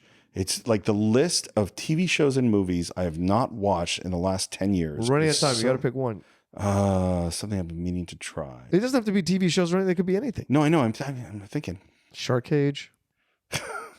Yeah. Yeah, I don't know. I can't come Hand up with gliding. too dangerous. Okay. I need to do that. I don't think I want to jump out of a plane. I know a lot of people. Oh, you did it, right? I'm going to do it. You're going to do Yeah, it. Perry and I are going to do it for one of her blogs. Oh, wow. I'm so scared because I have a fear of heights. Yeah. So I'm really fucking scared, but I want to do it just to see what happens. Yeah, I don't. I'm so scared. All right. Yeah. I really want to go to Japan. Okay. I've never been to Japan. Boom. That's All right. I like Tokyo specifically or all over? whole thing. Good. Yeah. What piece of entertainment do you wish you could erase from your mind so that you could experience it for the first time again? Oh, that's a great question. I have only one answer. And Yours is Citizen Kane? Yep. I've always had Yeah. one answer. Mine's Lawrence of Arabia. No. Nice. Good choice. What amazing thing did you do that no one was around to see? Oh, it happens all the time. Everyone has that one moment. No, I think we were just talking about it. Okay. Editing is probably the one.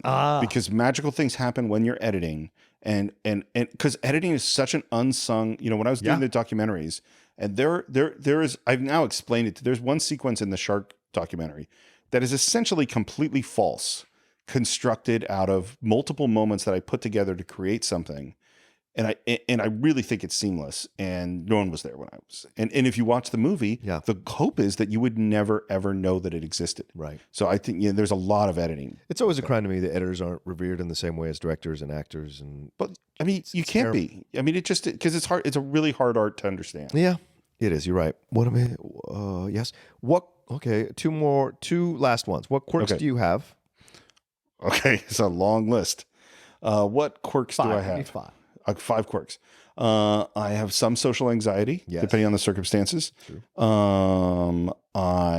Let's see. I don't like. You're sitting here wearing socks. And no shoes. Yeah. No. You can have them up. No. You'll never see me just wearing socks. Almost never. Really? I don't. I love to be barefoot. I'm barefoot all the time. Respect. The biggest quirk is the constant headphones in my ears. Because I'm always Karen will laugh at me, but if it's like I need to go upstairs to get a glass of water, I will listen to my book for 45 seconds. Wow. Yeah, it's constant. That's incredible. I'm that way about music. Yeah. Thad at work came up to me one day and he's like, "How many fucking pairs of headphones do you own?" And I go, 6. Because I never want to be without them. And every place that I go to has a headphone set in it. Like I have something in my car, in my house, at work. Everywhere. I have 2 sets right on me right now. Do you? Yeah, because I have these, my AirPods, which I love, but they're dying and one ear is really quiet, and then I have a wired pair in my pocket in case these die. Are the AirPods great? I fucking great. Really? But it's dying now. I mean, that's after constant use for a year. Okay. I haven't used them yet on my 10. Once because I have those Bose ones, and those Bose are great. There's a wireless ones? Which one? The Bose. But I have wireless and wireless. Both wireless. It's probably the same. Yeah. Oh, really? Okay. All right. Is there one more quirk or is that it? Okay. So many more. Last question. What movie title best describes your life? Okay. Die Hard. Let's see. You can take it. It's the last. Yeah. one. No. It's a tough one. I'm running through like a bunch of my name in my mind. Yeah. Let's see. It's like I want to say like the unbearable lightness of being. I don't know.